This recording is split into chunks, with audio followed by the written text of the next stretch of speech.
I've been working at Mcdonald's now for over 5 years, and this is still my creepiest experience there. This happened 2 years ago when I was 18, and I had been working my first overnight shift on front counter. I usually work in the kitchen on overnights, so I had no interactions with any of the customers until then.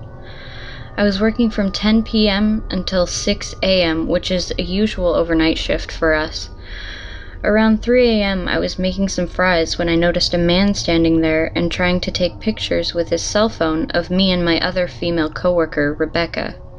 I pointed it out to her and she just rolled her eyes in annoyance and went to take an order in drive-thru, telling me it happened a lot. I was instantly uncomfortable. I wanted to tell the manager, but he was in the office doing his manager stuff and I didn't want to bother him. I went over with what I felt was a nervous smile and quickly did my usual greeting. "Hello, what can I get for you?" He just kind of looked at me and stayed quiet. He was about 5'8", white, early 20s, medium build with dark hair and brown eyes. An average man, I would say, but something about his piercing glare made me feel super uncomfortable. Then he smiled, a smile that sent shivers down my spine. "I'll just have a coffee. Black, sweetie," he said, and I could instantly smell alcohol on his breath.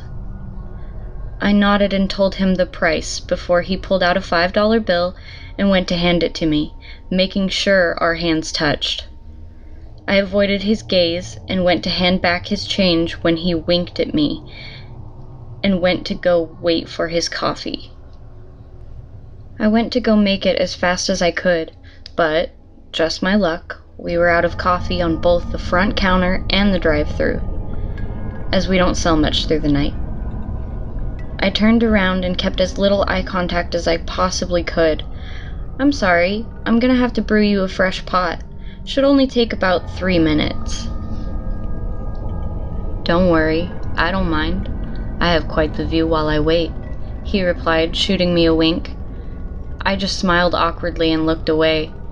I had to make sure I didn't fall behind on my shift, so I began to set up the muffins on the display so we had them all ready for breakfast, which starts at 4 a.m. in Canada.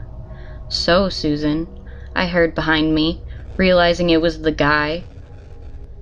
I instantly tensed, wondering how he knew my name before I noticed I had my name tag on and quietly cursed to myself. I turned around and looked at him, and he said, "What time are you stuck here until tonight, beautiful?" I instantly panicked as I didn't do well in these situations. 7, I said nervously, which then the guy gave me a huge grin. "Oh, so you still have time before you're off, eh?" I nodded and noticed the coffee was done pouring, so I went over and made his coffee as he watched me with an intense stare. I handed it to him before saying, "Have a nice night," earning me another wink. He then waved and said as he turned around, "I'll see you later, Susan." I watched as he walked out the door and tried to calm myself down. He doesn't actually know when I'm off, so I'm okay, I thought to myself. 6 a.m. rolled around, and it was finally time to go.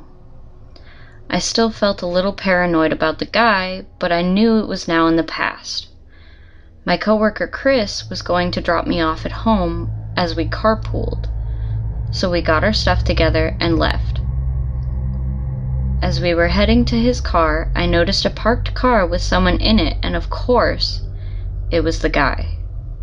I panicked and quickly told Chris that was the guy, as I had told him what happened not long ago. He instantly brought me into his coat and did his best to keep me hidden as we walked quickly to his car. He made sure no one followed the car, dropped me off, and watched as I went inside, telling me to stay safe. I thanked him before going into my house and going to bed. The next day, I went into work and got asked by my manager how I got home. I told them Chris gave me a ride. My manager looked confused and said something that made my blood run cold. "Oh, that's strange, because some guy was here looking for you just before 7. He said he was here to pick you up." I thought before that the man's intentions weren't good. Just the way he looked at me and spoke to me, like I was prey. And this pretty much confirmed it. Since then, I have refused to work front counter overnight shift, and we no longer wear our name tags overnight.